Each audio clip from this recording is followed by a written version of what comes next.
Good morning. I'm Jana Irwin, Head of Education at the Ulrich Museum, and thanks to everyone for joining us this morning for our ongoing series of 10 paired faculty talks taking place during the 23rd Faculty Biennial. It's all part of the process. On view through May 8th, our galleries are open with safety protocols in place Monday through Saturday, 11 to 5, and as always, free to all. Now in its 46th year, the biennial showcases the breadth of creative work and research being undertaken by the faculty of the School of Art and Design and Creative Industries in art history, art education, ceramics, curatorial practice, drawing, graphic design, painting, photography, printmaking, sculpture, and new media. This series of talks on the biennial's theme, "It's all part of the process," seeks to prompt reflections and start conversations about each faculty member's personal process, highlighting the diversity of activities that contribute to creative practice, from research to studio time to interactions with colleagues and students. I hope you will join us for the next virtual faculty talks on Thursday, March 18th at 10 a.m. with Jeff Pulaski, Director and Associate Professor of Graphic Design, and Joshua Smith, Assistant Professor of Design. This morning, we welcome Barry Badgett and Robert Bubp. Robert completed the Bachelor of Fine Arts degree in Drawing and Painting at the University of Georgia in 1993, and Master of Fine Arts degree in Drawing, Painting, and Printmaking at Georgia State University in Atlanta, Georgia in 2002. Bubp has won numerous grants and university awards, including a Master Artist Fellowship from the Kansas Arts Commission in 2005, the WSU College of Fine Arts Excellence in Teaching Award in 2005, and again in 2015, the WSU College of Fine Arts Award for Fine Arts Special Endeavor for initiation and development of the Downtown Student Gallery, WSU Shift Space in 2006. Having exhibited widely across the US as well as internationally, Bubp's over 60 exhibitions have included Harvester Arts in Wichita, the Salina Art Center in Salina, Kansas, the Kavola Art Museum in Kavola, Finland, the Indianapolis Art Center, the CICA Museum in Gimpo-si, South Korea, the Barge House in London, and includes artwork on permanent exhibition at the University of Kansas Edwards campus in Overland Park, Kansas. Bubp's work has appeared in local and national publications, including the Atlanta Journal-Constitution, Art Papers, and Art in America. He has participated in several artist residencies, including Architopia in Pueblo, Mexico in 2015, at Wayfarer Studios in Brooklyn, New York in 2018, and was a visiting artist at the University of Nebraska-Lincoln in 2016 and at Massey University in Wellington, New Zealand in 2019. Our next speaker, Barry Badgett, grew up in Louisa, a small town in Central Virginia. He began his study of art at the sculpture department at Virginia Commonwealth University in 1980. After a 2-year break from school, he continued to study sculpture in the Master of Fine Arts program at Syracuse University. Upon completion of his master's degree, he was hired in his first academic position at Ohio State University as the woodshop supervisor for the Department of Art. In 1993, he was hired as the head of sculpture media at Wichita State University. His work has been exhibited regionally and nationally and has received numerous awards, including a National Endowment for the Arts, Mid-America Arts Alliance Artist Fellowship, and Best of Show from juror Allison Sarr, while in the North American Sculpture Exhibition at the Foothills Art Center in Golden, Colorado. We will have Barry and Robert present their talks back to back, followed by the Q&A, in which we will give everyone attending permission to turn on your cameras and mics to join the conversation. And please feel free to add your questions and comments to the chat box or the Q&A throughout the presentations. And we'll kick it off with Barry Badgett. Barry, are you ready? Yes. Hi, Barry. Hi. Well, I'm approaching this, the talk, a lot more about talking about my process and different ways that I go through it, not just in the physical means that I use to create the work, but also different levels of how the problem solving happens and how I'm coming up with the direction for each piece and how that relates to the choices about materials and their usage in the different works. I chose to start off right here. You notice that I got a comment beforehand that part of it looked like I had a thought bubble above my head, but that is part of where I was laying out the images on a chalkboard for the piece that is in the show at the Ulrich right now. One is in larger scale with, I'll move my head a little bit and with proportions and things of how I was working that out. And the other one is getting more exact with actually a paper cutout of a representation of a brain that is in the piece. So I'll start to share. I'm going to only mainly talk about two pieces that are closely related, rather than going through the whole body, because it's easier to deal with how the process relates to those particular pieces. So I'm going to share my screen now.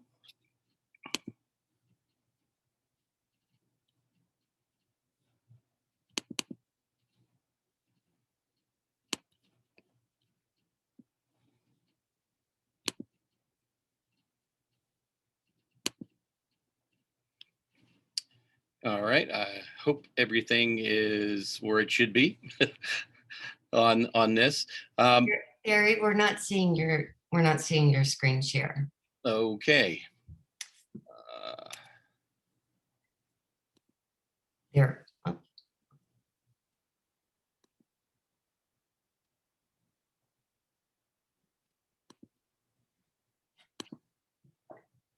There you go. Okay. I don't know why I did the same thing twice.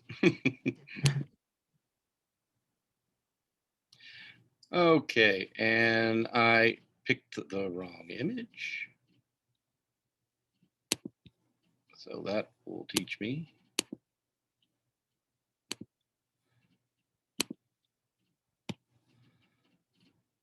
Why is it?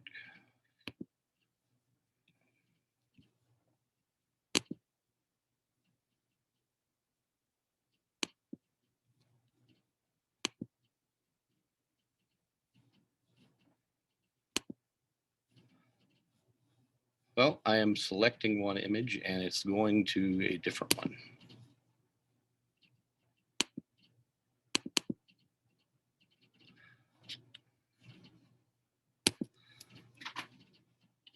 Well, I am just going to have to start with this one.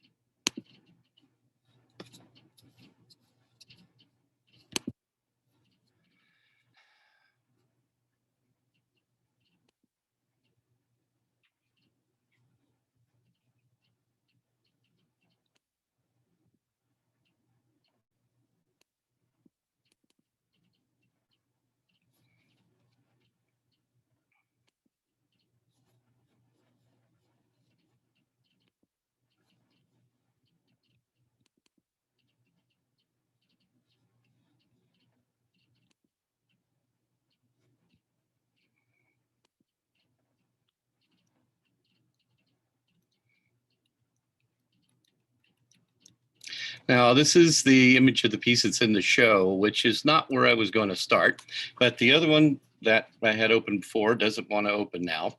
But so we'll just start the talk here. Now, there's been a lot of stuff that I've been working on where how I can relate the appearance of physical pressure on to objects and how that can relate to our feelings about and our impressions of different things, where there is a tension or an action where something is looks like it's being crushed.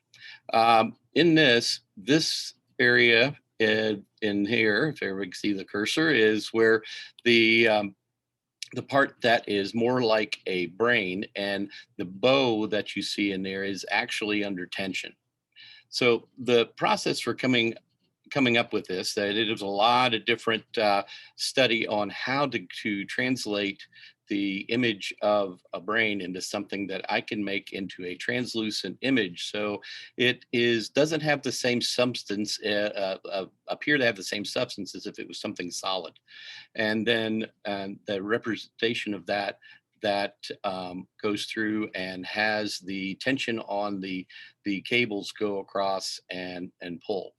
The bow that you see in there is partially bent wood. If anybody has seen a real bow, there is a little bit of a curve to it before it's strung.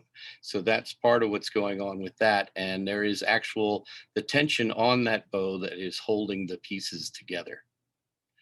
So here you can see a little bit more about that, and that the process of going through things with that one object that's there, there's a combination of things that deal with the form as well as with the surface, where there is a drawn image that's done with a sketch and wash pencil, so that the edges start to bleed out and show slightly like there's some kind of shadow or more of a curvature, even though it's on a flat surface.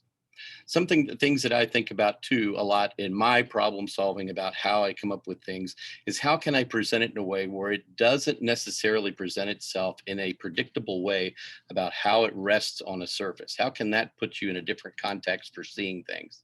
And that's where the bow that's piercing through the block at the bottom and going down and touching the table. So that block is part of what's holding it up, but it's not filling the same place as it would if that was just what you would think of as a normal base that's attached to something. So here you can see a little bit closer and other things that I'm doing with the surface. The process of taking that lower block, even though it's not necessary to make the form, but putting those things where it has the appearance of how it has been manipulated by hand, rather than something that relates to some sort of machined type of equipment. And then what's holding it in place is how that wood is cut and split, and wedges are driven in it that actually make another pressure fit about how that holds together in the lower part. Now, in here, the tensioning on this and how it goes through, there's a different scale of how the strings go. The dark thread is like a waxed thread that I'm twisted together to make my own string that was in the same right scale for what I wanted. So it has this similarity to an actual bowstring. But then I wanted there to be a shift in how the appearance of how it's putting pressure on the rest of it. And that's where the woven loops on the end of the more of the jute rope that wraps around the form.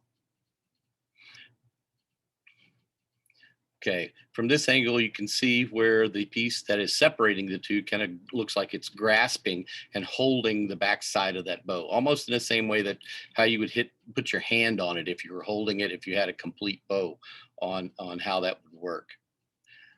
And this is something that came up through the process. I made the decision I wanted this more rough, kind of older, not contemporary looking type of material by using this jute rope. But then how can I wanted to incorporate it some other way.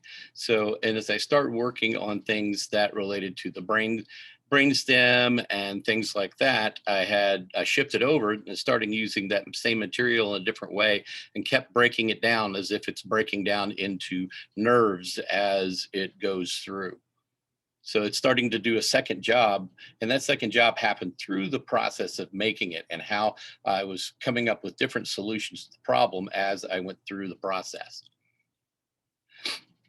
Now you can see in this where how the inside is hollow, and those things go into the inside and actually create like a nerve system that's really hard to see in this image. You can see it in person when it's there, but not necessarily looking inside of this.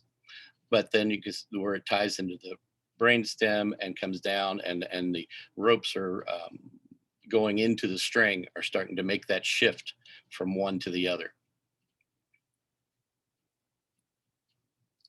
Now, I wanted there to be something that would start to make you think about the tension or pressure as it moved from one part to the other. And that's where this texture, it's a carved surface that's put back on that in an area, but it's still addressing particular areas rather than the whole piece itself. Where it contacts the other pieces, there's still more of a smooth surface. So I wanted to focus the energy in one area. So that's where those carved marks are there. And then I went back over them and made that texture a lot more evident by it's really just graphite that's put over the high points of the carving that's creating that texture. And there's a similarity in that texture to the texture that you can see on the piece that's representing the brain. And in this image, you can see a little bit of how that starts to fade out and how it washes out as it goes across. I did a lot of looking at how the structure of the brain works and things like that. So that even where the ribs are that hold that fabric material in place, it's still done in a way that I wanted to start to represent some things about how that the undulations in the surface of a brain work. So let me see. Oh, the drastic changes from the scale of the smaller string to the larger pieces of rope is important also. That type of shift from what happens in the pressure that is being created by the bow, and that shift and changing how you would see that pressure on the other object. So just a close up more of that surface, but those lines of those internal support pieces that are holding that fabric that makes it translucent, it's like it has the potential of being crushed because it's not solid, but it still is representing that surface that you can think about as more like a brain, and it'll let light pass through it, which is again starts to talk more about the differences between the interior and exterior of the form. And in this image, paying attention to where, again, how the texture changes at contact points and at points that seem like they would be more active to what's going on in the rest of the form. Just a close-up of the bow. So that had to be steam bent ahead of time. It looks a lot more simple than it is to get it to that point, but that's still part of how the different layering of the process. I don't want these things to necessarily look like there is this intense amount of labor unless that idea of that labor is critical to the ideas that I'm talking about. In this, I was thinking more of this graceful, more of a curve that still would give evidence of how the tension that's created by the bow is transferring through the rest of the object. Just close up of the bottom, again, dealing with ways where I don't want the expectations about what happens with one to the other. Making a square hole that plugs that into. When you're thinking about the more straightforward way is all those things are round, you're drilling a hole, you're putting it together, but there's a different type of relationship and very specific connection between the two when there is that another level of of what it takes to make that happen, to go from one to the other. Just a close up of how the wedges are, that the wedges spreading that, again, dealing with the pressures that the wedges were driven in that to actually bend those pieces so that they clamp themselves into the inside of that block.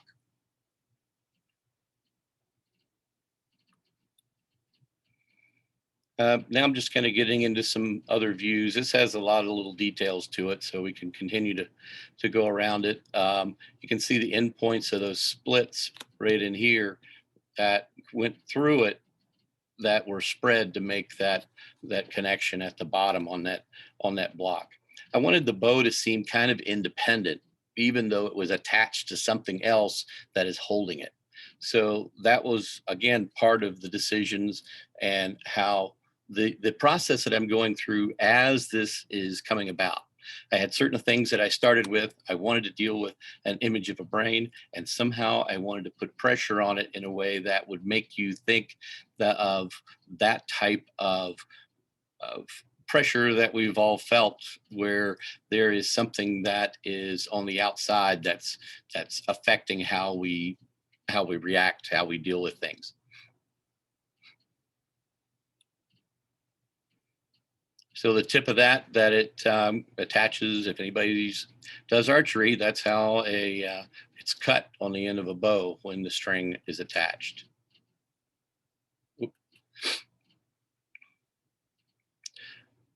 Overall view, there's a lamination joint right in here where the ash piece that is a more flexible wood goes around the outside, and then the one on the interior is a piece of maple. So there's a shift in the wood there that had to do a lot more with the function of how that bend could pull back against the rest of the form.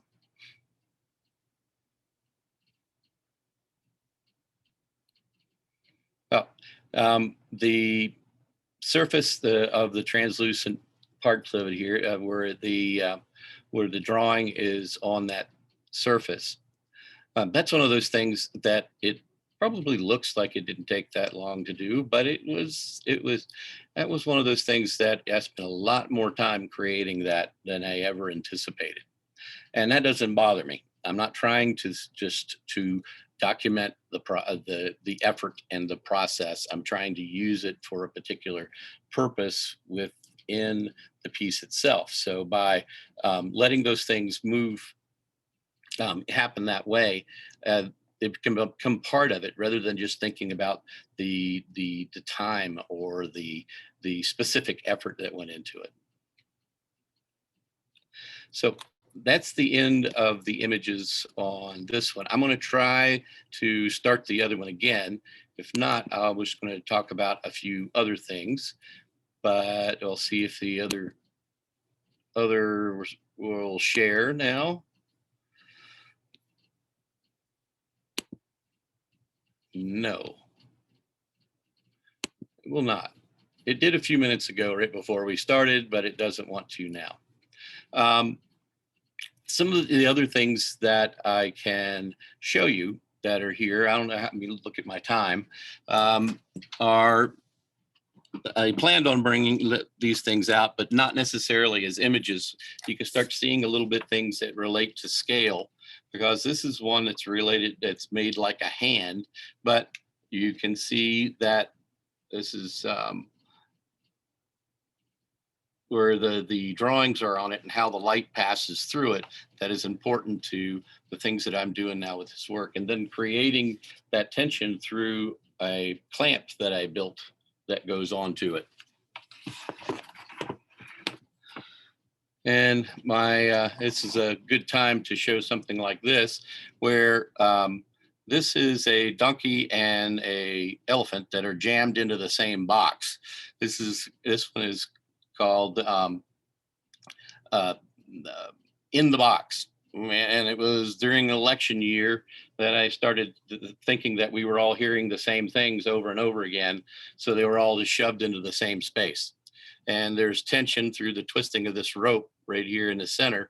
And this is the first piece that I really used the rope. But it's putting pressure on the globe as well as putting pressure on holding the objects to the inside. One last thing, I guess, that I'll throw in here is this as a representation of a heart, but a heart that still has the clamp that's built into it that puts pressure on it. And inside of the handle of this is a clock that is moving when the piece is installed.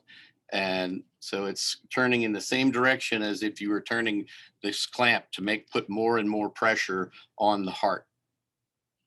So how these internal organs work and how it kind of looks like skin a little bit with this fabric that has the glaze on it that gives it that iridescent look that it starts to represent some of those things.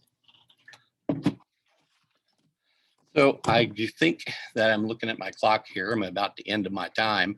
I'm sorry I couldn't show the other piece. It was the first one really started dealing with the bent wood parts going together to bend things, and how it basically strings through the sculpture to create other parts. I have a lot of other pieces that are larger, more installation-like, use projections and other things in them. But because of the context of what we're talking about with the show, I wanted to limit it more to the piece in there and things that are more closely related.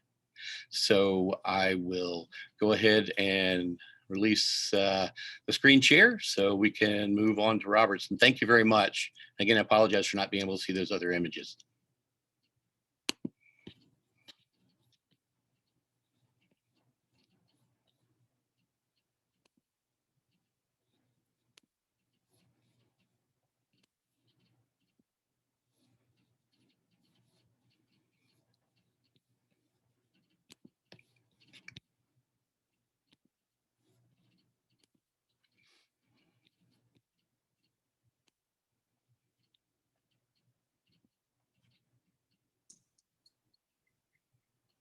Thank you, Barry. Robert, Yes. you're up. Okay. Thank you very much to everyone for being here. I hope, trusting you can all see me out there from the glory of the upstairs apartment, so to speak. Let me see. I'm going to start by sharing my screen as well. To go to, oh, it's not giving me, it's just giving me desktop. Let me see if I can escape this and share screen again.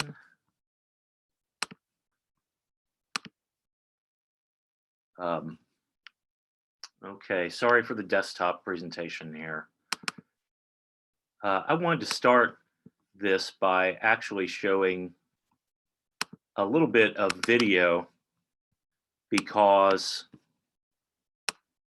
I think this is really important to my process as well. This kind of shows a little bit of the kinds of things that are related to the process. So. Aquí estamos defendiendo la educación pública. Súmate. El pueblo consciente se une al contingente. El pueblo consciente se une al contingente. Y hoy nos unimos a la lucha de los compañeros médicos, enfermeras, enfermeros que defienden nuestro derecho a la salud. Aquí estamos maestros, dice.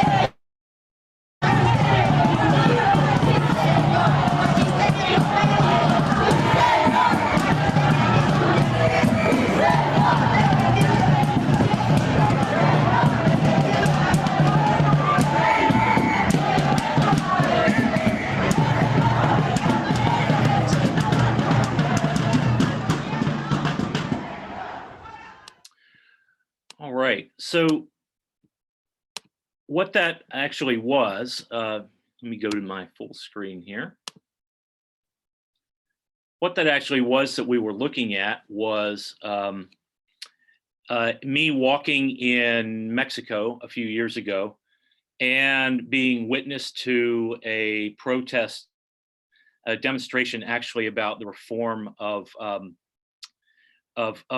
the teachers unions that were going on. These demonstrations have actually been happening in Mexico for quite a while.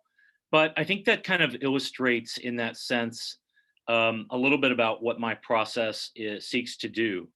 What I do oftentimes is conceptualize projects in relationship to different places and my presence within them, and try to explore an interrelationship, an intersubjectivity, so to speak, between my presence in a location and the what I'm seeing around me, and how my presence actually is impactful to that.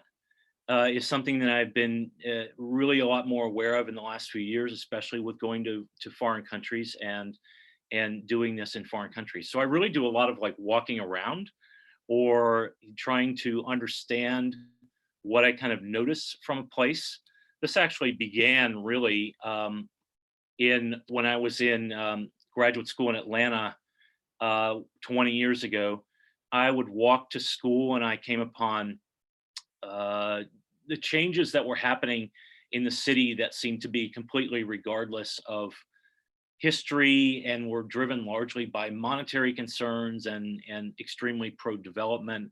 What we're looking at in the top is the Ebenezer Baptist Church, which of course is Martin Luther King's church that he preached at years ago, and the new development down the street right below that, emblematic of how the whole block is sort of turned into a very contemporary, historyless, almost placeless sort of existence. And this is a map of the location I would travel, essentially down this main road right here. And within that main road, I would see places that were completely underinterested, left behind, and I would see places that were completely torn apart so that they could build in something new, and other places that had phenomenal history, like the Ebenezer Baptist Church. And I became really interested in kind of being a journalistic witness to this sort of thing, but especially I was interested in things that were that could be seen to change and how people respond to change in their environments. I was especially interested in Robert Smithson's writings.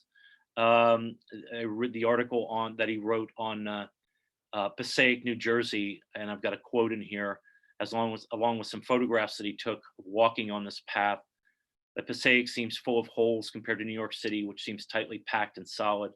And those holes, in a sense, are the monumental vacancies that define, without trying, the memory traced of an abandoned set of futures. And the idea of the monuments, of course, is sardonic to a degree, but also I thought sort of profound, because he's intrigued in a sense, as I was, with that which has been sort of ignored and left behind, in comparison to that which we focus on. And these sort of untraced histories or lesser known histories are things that I became really interested in. And I began to ask myself about this walking that I was doing at this time. I mean, there's a long history of walking in by other artists, Richard Long in the 1960s, the Situationists in the 1950s. I'm citing here in particular that was my interest in this, a fascination like I think it was for Smithson with States of Betweenness. He intended a trip famously to the ruins of Palenque, Mexico in the late 60s, but he got more interested by a long abandoned, half completed hotel project where essentially nature was growing through something that had never actually been completed, and saw this as interesting enough to refocus his research on documenting that and doing a whole lecture on that, as opposed to the tourist designation, historic, of course, of Palenque, Mexico. But the concept of the Situationist derive, where there's a mode, as I've defined here, of experimental behavior linked to the conditions of urban society, a technique of rapid passage through varied ambiences, is interesting, but it also speaks to the idea that I want to focus on witnessing, but also on implications regarding both myself and other. And that's where intersubjectivity becomes an important part of this for me. So when I did my thesis show years ago, I walked through neighborhoods in Atlanta and documented these changes that were happening through development and places being sort of torn apart, and kind of spoke to, I traced these things on these metal maps, my locations and my movements. And the maps, the map paintings are made like this. It's always of interest to people, because it's such a strange process where you can see the back of one in particular that I'll show a little bit later on. So I began to make these metal maps, which I felt were so junky on the surface, as you can see from this, that they seem to be representative of archaeologies still yet to be dug or discovered. There was this sort of rusty, grungy quality to them. I'm not a very good builder, so on top of that, the fact that I was building something not very well also speaks to the idea that it's kind of a little bit, left behind and rough in its surface and in its general form. This is actually a map of Mexico City, and you can see in the process that once I built an armature for this, largely out of wood, then I'm putting metal on top of it, sanding it down, painting on top of that, and then using tar in certain places to then prepare it to be etched with acid, and the tar gets dispersed all over the surface. So in this, I eventually and more recently have started the project Las Calles Públicas, which means the public streets. And in this, what I'm doing is contrasting my identity as an American tourist with people in different cultures who resist the control of public streets and spaces. So the legal desire to control these spaces emanates largely from American-style policies whose outcomes privilege tourists, property, and business owners, and tourists like me, per the video that I was showing, where intentionally I'm focusing on my feet and attempting not to objectify those around me with this kind of gaze extending outward. Self-documentation in this work initiates an interrogation of power, privilege, and white male Americanness through negation and/or return of the gaze, and intentional ambiguity in mapping processes where I'm really focusing on my own movements in relationship to others, as again, not trying to sort of highlight situations that may be about like using mapping in the wrong way, because mapping has this very embedded history of being used as an instrument of power. And I'm looking to kind of overturn that through this process of kind of self-mapping, but also trying to get a sense of an inner subjectivity that I can capture as much as possible through also documentation of people like Gerardo, the shoe vendor, below. So at one point in one of these instances, I had the street protest actually that I recorded that you heard the sound of. I do have accidental video of a fellow who was flipping me off as I stood there at the edge with my camera and my very American presence, taking photographs of his life. And that's a moment that really makes me think about my process and my engagement within it, and how much my presence is colored by who I am, my nationality, my gender, everything about me communicates something that is out of my control to a large degree, and I'm trying in some ways to create a more equivalent relationship in my presence being there. So in this, I have talked to different people who are, I would call street actors, and by actor in that sense, I mean people who are acting in the streets, who are not acting in the sense of pretending, but they are the definition of actor and a person who acts, a person who actually is there. And I've met a lot of people who were perfectly willing and wanted me to take their photographs in my communications with them. And meeting these people is really quite fascinating to hear why they're doing what they're doing, whether they're doing it above board or not. In a lot of cases, the things people do in the streets are criminalized in the US and also in other countries as well. And in some cases, it strikes me as being very strange that they are criminalized, but that is the facts of the way that the streets and public spaces are controlled in the United States. And one of the reasons I'm interested in Latin America is because there's a very different understanding of how the streets are used that is more consistent, quite frankly, with the way public space is used in literal sense in other countries around the world. Especially in the US, we have a very controlled understanding of who the streets are for and how they're supposed to be used. So I've met various people that I really love the relationships that happen. Some of them actually become people that I develop a a longer relationship with, and others are people who I just happen to meet and be a part of their existence for a few minutes. For example, DJ Johnny selling the CDs on the top. Vivienne Robinson on the top left is a person who paints your name on a grain of rice, and has been doing that in Venice Beach, California for a long time. It's quite fascinating to watch this. Very interesting. And so when I come upon these people, as not to kind of identify things that are, the idea of mapping people is really inappropriate. So what I'm trying to do then with something like this, the work on the Mexico City system, is take my own process of moving around. And in this case, I rode the subway system in Mexico City, which is quite a task. It's a very big and lengthy subway system. So I rode the subway system for quite a while, and documented everywhere I saw vendors, and made those into rust spots on the map. So I began to also create T-shirts, which could be an extension of how we into the public space, where if I give the T-shirts away and you take the T-shirts, then I'm creating another thing where I'm participating in an indirect way through allowing people to take T-shirts into what they might think of as public space ethics.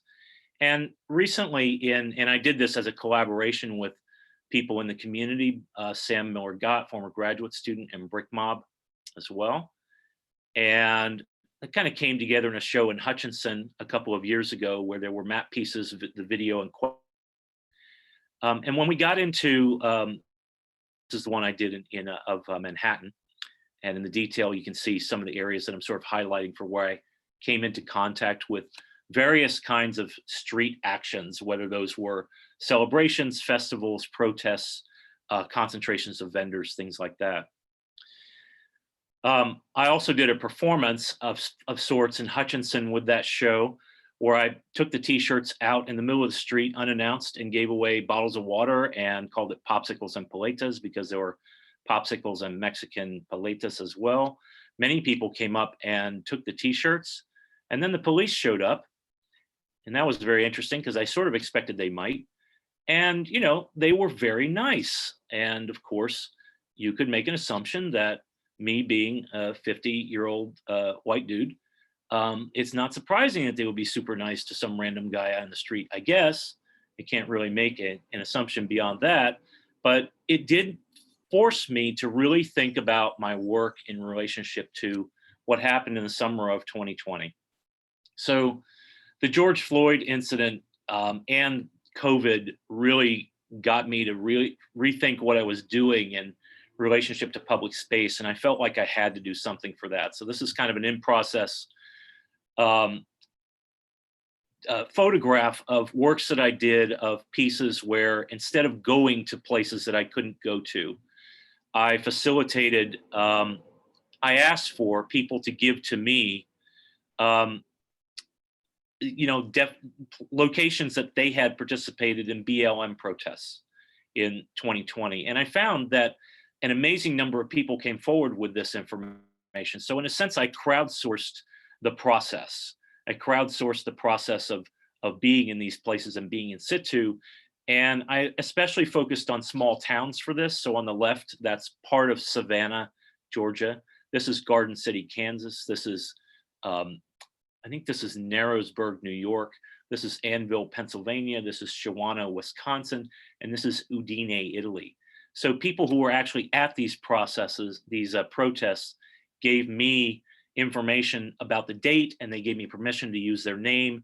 And then I made a map piece, and I titled these with their name on them. So in particular, this one is called 8 Laps Around the Park. In here in the detail was where the actual protest was. One for each minute George Floyd was choked by Michael Knutson. And this one is from a person named Jill Sandberg, who's a Facebook friend. And then for the last part of this, I did make some new T-shirts in relationship to that I exhibited at the Salina Art Center in November and December, including one dedicated to John Lewis. Freedom is not a state, it is an act. And then some quotes of his on the back.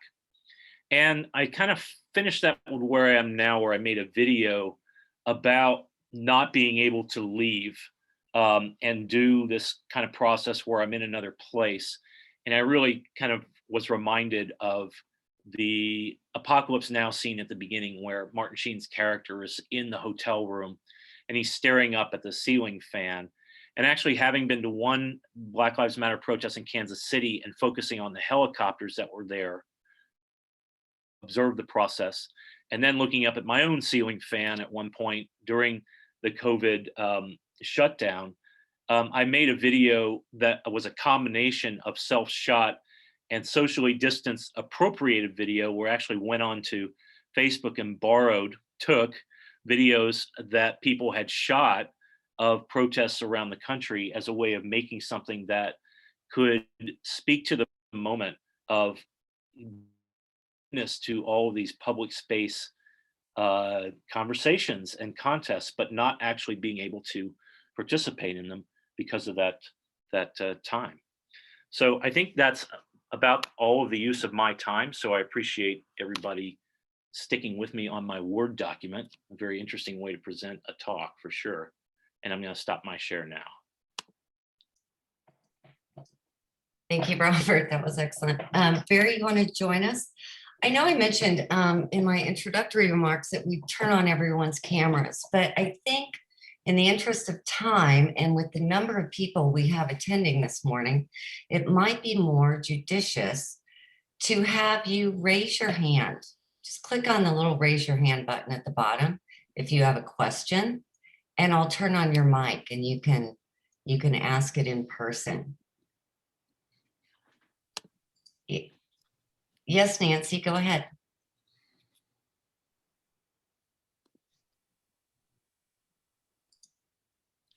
You're muted, Nancy.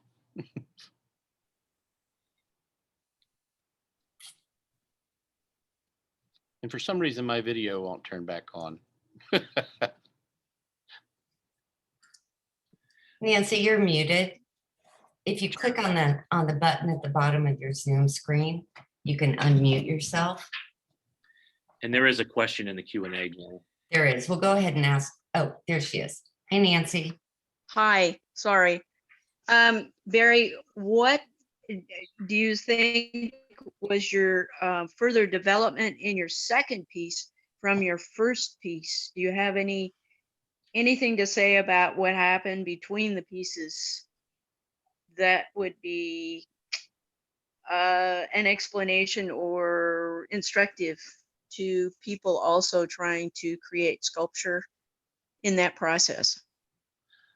Well, Barry and Robert, would you turn your cameras back on for me?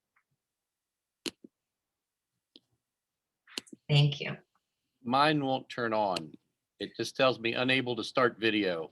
Let me see if I can help you with that. Did you have me turned off? No, I do not have you turned off. We're having so many little tech issues this morning, aren't we? Ah, There you go. There he is. Welcome back. well, going from the other one, the one you didn't see, that I was Right. going to show you, I guess I was a little bit more specific about what I wanted to do. The other one, I was like, okay, I want you to start thinking about internal pressures. You know, the external forces that cause internal pressures relating to the body. So the suggestion of an organ and all of that, and the fact that the other one looks like it is moving, like it has its own gait, it's walking along, and the bow itself that's putting tension within the piece looks more like a bow and arrow. Has two staves on it, just like a normal one would, where I wanted to think more about that something was pulling on it rather than the reference to a specific object. So that's where limiting where that pressure was coming from. Did that answer your question? Yes. Barry, we have a question from Olivia Lane. And she asks, what has drawn you away from emphasizing the labor each piece takes? And secondly, what about tension pressure attracts you as a motif? Um, okay, what's the first part again? First part was, what has drawn you away from emphasizing the labor each piece takes? Well, it's the labor is, I'm not opposed to that. It's more of how it applies to what I'm doing. I don't want the attention to go to that if that is not something that is critical to what I'm trying to do. So if there is something that shows that process, for instance, seeing the carved marks and things about how that it adds up to how much that's holding back because of the time that went into it relates to that. But I don't want it to be there just to show that it took a long time. Has another purpose. Now, second part is, you refresh my memory again. Second part is, what's your advice, resources that would be good for, oh, I'm sorry, wrong question. What about tension pressure attracts you as a motif? How many of you have felt like you're being squeezed at some point for whatever particular reason? And that is another thing that, so you can think about that as, how can I translate that in a visual way? With me, it's just kind of curious, something that you can't, that you feel rather than you see. How can I make it as something that you can see? So you have to kind of jump a little bit in your understanding of how those things work. So that has a lot to do with it. And I don't necessarily think it's going to stay there. That'll change as I move along. But that's where the interest in that is right now.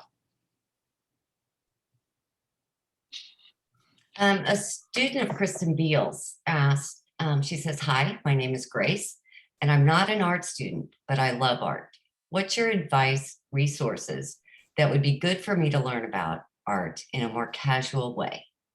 Robert, do you want to take that one first? Yeah, I'd say the Art 21 videos are phenomenal. And there's so many of them now, you can just go through a catalog of them. They're not very long, they're all free, they're all posted on YouTube. So I mean, those are a great start for a 21st century way to really understand, get more out of what contemporary art is about. And they also start with, they're listed and arranged thematically too, which helps to be able to, for a person who's coming not from an insider point of view, to be able to kind of get a grand idea of how this work is connected from one artist to the next. Yeah, I agree. Okay, me? Sure. I think you're doing a lot of it just by, you're here and you're looking at this talk right now. That's going to be a big step, is being active and as a participant in the things within your community and outside of your community that's going on. Will play a big part in how you can move forward with your understanding and just your involvement. You'll see opportunities where you can take part in these things, which you'll still, again, start to stretch your ideas about how you're more engaged with what's happening with the contemporary art here and around everywhere. Yeah, and visit museums. Yes. And spend time looking. Wide and part of that. Yeah, spend time looking. Absolutely. There's really no substitute for making the effort to go see the work, especially if you go to like Crystal Bridges in Arkansas, which is like our closest super museum, so to speak. It's important to do that. I agree. Absolutely. Do we have any other questions? You can either raise your hand or type it into the Q&A.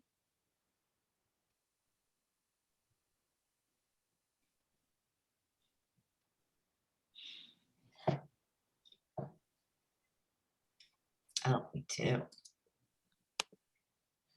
Hi, Ksenia. Hi, can you hear me? Yes. I guess I have a question for Robert. When the pandemic is over, I mean, I imagine given that your practice, is focused on travel, do you have plans? What are your hopes and dreams around A, being able to leave the house again, and B, where will you go? That's a great question. Actually, I decided that I didn't really love the way those pieces that I did for the George Floyd BLM came out. And in 2020, December 2020, I was really overwhelmed with trying to think about, I felt like I had to respond to this. And I just couldn't really, it's like, okay, I had this idea and I like this idea. And I thought, actually, I think I'd like to extend that project first, or at least along with going somewhere. But right now, I'd like to extend that project, maybe make those more grid, like little squares rather than shaped, so I can do them faster, and maybe crowdsource as many of those as I can. And I do have another project that I didn't talk about that's in New York, where I'm documenting and making renderings of what are called privately owned public spaces, or POPS. There's over 500 of these spaces in New York that look like little parks or public spaces with benches, and they're actually owned by private entities that set their own rules. Occupy Wall Street, for example, in Zuccotti Park was in a POPS, and now the rules are that you couldn't ever do that kind of sit-in again because they changed the rules to the space. And that's a project that I've been sort of engaged with a little bit, and I'd like to do a lot more of it. So there's much more numbers. And I'm actually going to have some of that work is going to be on view in a show in Taiwan in May. So, I could do with going to New York and getting more of those in, to be honest, and focusing a little more on the idea of extending the conversation into having to crowdsource travel in a way and have the travel be virtual. I'm kind of intrigued with that as a concept, at least in the moment. And I don't know. Do you think that's interesting, Ksenia? I'm not even sure. To me, I mean, yeah, to me it actually does sound interesting, because I was thinking that, since it seems like you think about, data and representation of events on a scale that's so much greater than you, right? Mhm. That I Mhm. feel like engaging with contemporary technology that actually captures our ability to now obtain that data from, you weren't there personally for all the different Right. BLM protests, but you're trying to capture the scale of those events. So yeah, no, I mean, I think maybe the pandemic has made all of us think differently about virtual space, just of necessity, but in a way that will continue to evolve post-pandemic, because now we've realized that there is this whole other world we can create virtually, and we can access events and spaces differently. So no, I think that's really intriguing. What really got me thinking about that even more was when I had the sort of light bulb finally went off, very late in the game in that show. Which is why I struggled to be able to figure out how to deal with the biennial, was because I was still conceptualizing how I was going to deal with 2020. But the thing is that the moment when I realized that I could set my screen to record videos that were playing, and I could appropriate footage of other protests, was when it was like, oh, this is a whole new thing that I can think about. And I kind of do want to think about that for a little while. So to answer your question. Thanks, that was fascinating. We do have a question from Jim Farley for both of you. And he states, material seems to be very much a part of your art. Does this make a transition between craft and fine art? Which one of us? Go ahead, Barry. All right. Craft, I would say, plays a big part in what I do, but I don't think about it as craft. I have no problem doing something that would not necessarily fit into that category. It depends on how I feel it's appropriate to what I'm doing to have that way of working evident. but something that would have marks, and I tell the students this a lot, where attention to craftsmanship can be taking a hatchet and chopping up a piece of wood, and leaving it splintered and torn, which doesn't necessarily fit into that category. It just depends on how it's better to kind of communicate your thoughts about what you're doing. So I don't necessarily define it as a separate thing. So. Yeah, I really think about the process first. I don't really start making something until I have an idea for what I want to do in relationship to a specific environment. And then I do like to fool around with materials, obviously, or I wouldn't make those metal paintings. But my relationship to that is very much to try to kind of interrogate even that and overturn things quite often. So I'll like the drawings I was talking about making are essentially drawings that are renderings from photographs where the Photoshop has completely emptied out or largely emptied out the scenery. So all you have left is like a little bit of a shadow. And I made those T-shirts, which are the most anti-craft thing ever. They're just like T-shirts with the simplest kind of text on them. So to me, it's another tool to use and also to push around. And I think of it as, what do I want to do today in terms of how I want to, those photographs that I've taken of the vendors that you saw, they're shot on autofocus and they're even a little blurry in some places. And it's like, well, this is man on the street photography. It's not portrait photography. So to me, it's all about, like Barry said, how do I want to make this, whatever I'm doing, serve what I'm doing? And my work is always a combination of that sense of materiality and craft with very sort of populist aesthetics and principles that don't adhere to high art.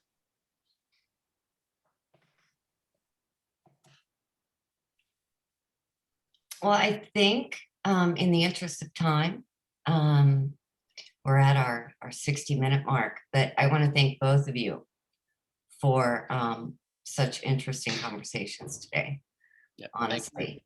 And please, everyone,